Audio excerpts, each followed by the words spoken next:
जदि आपण जीवन में सफलता लाभ करने इच्छा प्रकाश करिसंती प्रथमे संकल्प नियंतु कर्म करिवे कर्म ही मनुष्य को सब प्रेरित करिथाय आचरण उच्चारण नुहे हाँ उच्चारण सेते बेले प्रेरित करिवो जेतेबेले आपण निजे आचरण सिद्ध होवे। दर्शक बंधु आपण माने जानिचंती जो महापुरुष माने आचरण सिद्ध से माने बेसी भाषण दियंती नाही तांकर आचरण ही अन्य लोक को प्रेरित करिथाय सत्कर्म करने निमंते सत् प्रेरणा प्रदान करिथाय।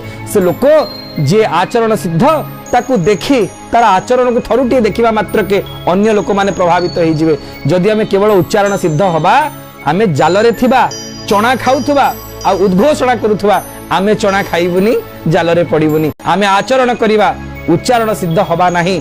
आम जीवन रे आचरण ही मूल मंत्र है कि रहिबो। आचारः प्रभवो धर्मः धर्मस्य प्रभुरच्युतः।